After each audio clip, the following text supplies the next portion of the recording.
अगर आप भी बोटॉक्स एंड फिलर्स को लेकर कंफ्यूज हैं तो ये वीडियो आपके लिए है। This is me doctor Ayesha Humaira, consultant dermatologist and aesthetic physician, and today I am going to talk about the safety protocol of Botox and fillers. बहुत सारे लोग मेरे पास जब ओपीडी में आते हैं तो सबसे पहला क्वेश्चन ये होता है कि डॉक्टर हम बोटॉक्स या फिलर्स लगवाते हैं तो उसकी लास्टिंग क्या होती है, कितने टाइम तक स्टे करता है, क्या ये ट्रीटमेंट हमें बार बार लगवाना चाहिए, बार बार कराना पड़ेगा, कहीं ऐसा तो नहीं है कि मैं एक बार करवा लूँगी या करवा लूँगा तो मुझे इसकी आदत पड़ जाएगी, मैं बार बार इसे करवाऊंगा। या फिर इसके अंदर जो थर्ड क्वेश्चन आता है वो ये है कि कितना सेफ है, इसका कोई साइड इफेक्ट तो नहीं है। और कभी कभी ऐसा होता है कि यंग जनरेशन्स भी हमारे पास आती हैं, कोई लिप फिलर्स कराने के लिए आता है, कोई आई फिलर्स कराने के लिए आता है, तो पेरेंट्स को अक्सर ये कंसर्न होता है कि क्या इसमें कोई ऐसा ट्रीटमेंट तो नहीं है जो प्रेगनेंसी के अंदर रुकावट बन जाएगा।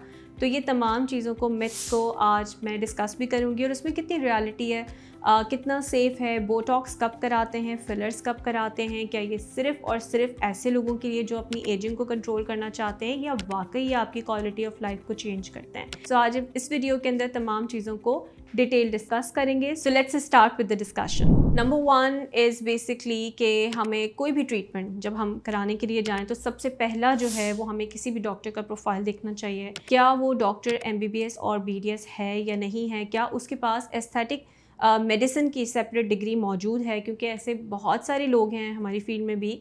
और कई सारे लोग ये कंफ्यूज भी हो जाते हैं कि कोई डर्मेटोलॉजिस्ट है तो क्या वो भी एस्थेटिक्स को परफॉर्म कर सकता है। सो बेसिकली डर्मेटोलॉजी एक कम्प्लीटली डिफरेंट डिग्री है और एस्थेटिक मेडिसिन एक डिफरेंट डिग्री है। और एस्थेटिक का कोई भी कोर्स पाकिस्तान में ऑफिशियली नहीं कराया जाता। ये एक इंटरनेशनल कोर्स है जो आपको बाहर से करके आना होता है और इसके लिए you need lots of expertise and detailed anatomical knowledge. आपको पता होना चाहिए कि आप कौन से एरिया में ये इंजेक्शंस लगा रहे हैं। आपको बहुत सारी आर्टरीज़ को, वेसल्स को सेव करना होता है, बहुत सारे नर्व्स को सेव करना होता है। तो उसके लिए बहुत ज़रूरी है कि सबसे पहले तो ये कि जब आप ये ट्रीटमेंट्स प्लान करें तो आप किसी सैलून से ना करें, किसी क्वैक से ना करवाएं और कोशिश करें कि ऐसे डॉक्टर से कराएं जिनके पास बाहर अमेरिकन एकेडमी की डिग्री है या उनके पास लंदन की डिग्री मौजूद है और ये वही लोग हैं जो इसके लिए सर्टिफाइड हैं प्रोसीजर्स को परफॉर्म करने के लिए। अब आ जाते हैं कि ये जो बोटॉक्स है या फिलर्स हैं ये होते क्या हैं। तो सबसे पहले मैं आपको बताऊं कि जो बोटॉक्स है बेसिकली ये एलर्गान है, एक ऐसा टॉक्सिन है जो कि बैक्टीरिया की बॉडी से लिया गया है।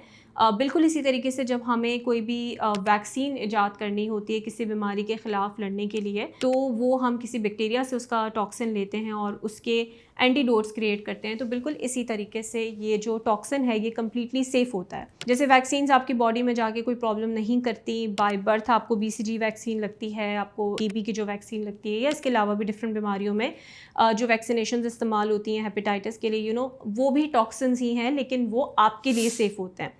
बिल्कुल इसी तरीके से जैसे हमारी बॉडी के अंदर 2 तरह की बैक्टीरिया कॉलोनीज़ होती हैं, कुछ हेल्दी बैक्टीरियाज़ होते हैं, कुछ बैड बैक्टीरियाज़ होते हैं। बिल्कुल इसी तरीके से जैसे आप लोगों के सराउंडिंग्स में जो लोग होते हैं, कुछ अच्छे लोग होते हैं जिनकी पॉजिटिव वाइब्स होती हैं, कुछ नेगेटिव लोग होते हैं जिनकी नेगेटिव वाइब्स होती हैं।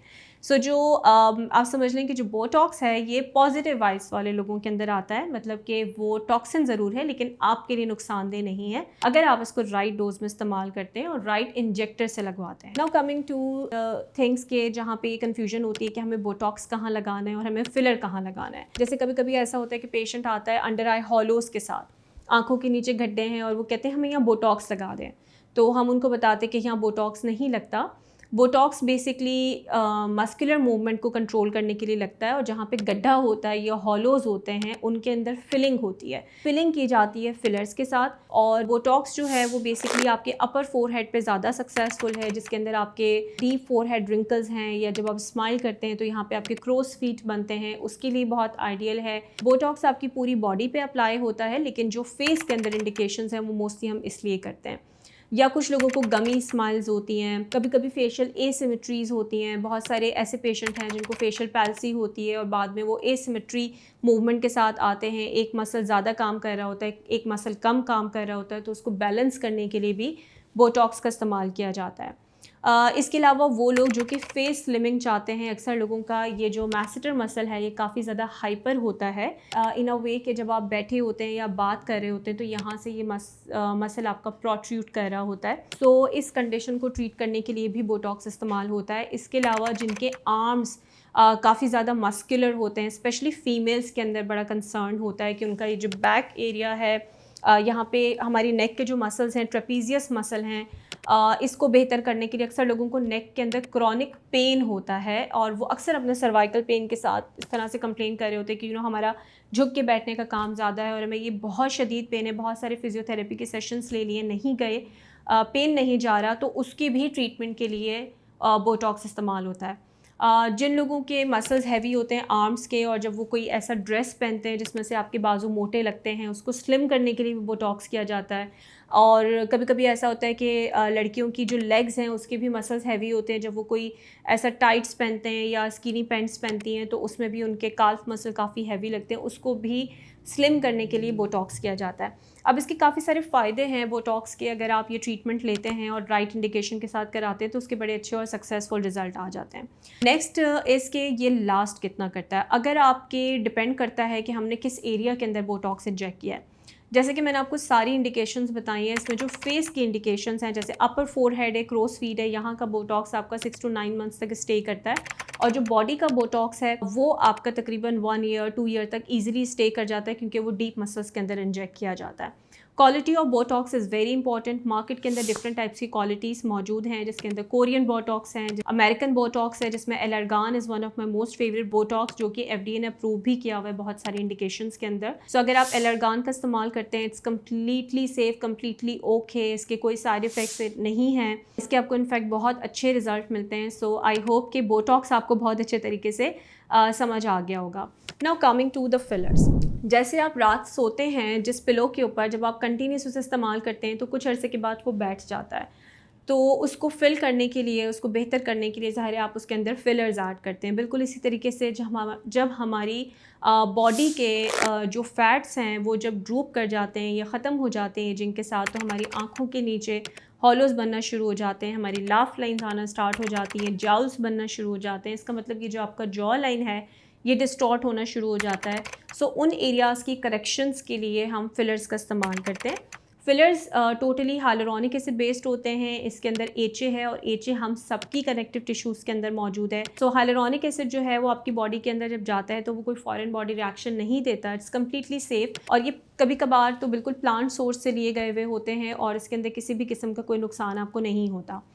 मोस्टली इसकी लास्टिंग के ऊपर बात की जाती है कि कुछ पेशेंट्स ये समझते हैं कि शायद हम फिलर्स लगाएंगे तो हमें 2 महीने या 3 महीने के बाद दोबारा लगाना पड़ेगा। सो बेसिकली इसमें क्वालिटी बहुत मैटर करती है। अगर आप एक अच्छी कंपनी का फिलर इस्तेमाल करते हैं तो that stage for more than 2 years, sometime 2 से 3 साल तक ये आपकी बॉडी के अंदर स्टे करता है।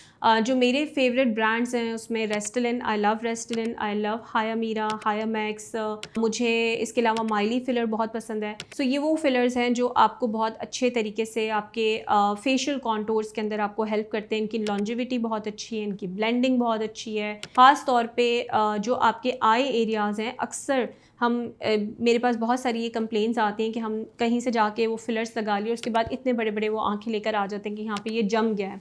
सो बेसिकली फिलर्स उस सूरत में ख़राब होता है जब आपकी फ़िलर की सिलेक्शन ठीक नहीं होती। फिलर्स डिफरेंट कॉन्सेंट्रेशंस के अंदर अवेलेबल होते हैं, जैसे कोई 20 mg है, 22 mg है, 24 mg है, वो डिपेंड करता है कि हम किस एरिया के अंदर इंजेक्ट कर रहे हैं। अगर आपके इंजेक्टर को ये पता है कि वो कौन से एरिया में इंजेक्ट कर रहा है, कौन सी कॉन्सेंट्रेशन में लगाना है, तो फिर आपको फिलर्स के साइड इफ़ेक्ट नहीं मिलते हैं, ना वो पॉपअप होता है, बल्कि वो आपकी स्किन के साथ बहुत अच्छे तरीके से नेचुरली ब्लेंड हो जाता है। ऐसे बहुत सारे सेलिब्रिटीज़ आपने मेरी प्रोफाइल पर देखे होंगे जो मेरे पास आते हैं ट्रीटमेंट्स के लिए, और उनके अंदर बड़ी नेचुरल रिजुविनेशन है। ये सब आप लोग गो थ्रू भी कर रहे होते हैं। सो वो बेसिकली जितने भी नेचुरल तरीके से हम चीज़ों का इस्तेमाल करते हैं उतने अच्छे तरीके से आपको रिजल्ट्स भी मिलते हैं। आप कहीं से भी ऐसे नहीं लगते कि आप प्लास्टिक के हो गए, अनटिल एंड अनलेस कि आप किसी भी चीज़ का इस्तेमाल ओवरडन ना कर लें। सो ओवरडन हर जगह में, हर फील्ड के अंदर, हर इवन कि आपको ड्रेस भी बनवाने जाते हैं और कोई चीज़ अगर आप ओवरली डन कर लेते हैं तो वो भी काफ़ी ज़्यादा ऑकवर्ड लग रही होती है। तो बिल्कुल इस तरीके से अगर आपके फेस के मैटर हैं और अगर आप फेस के ऊपर भी कोई चीज़ ज़्यादा लगवा लेंगे तो वो डेफिनेटली फिर वो अच्छी नहीं लगेगी।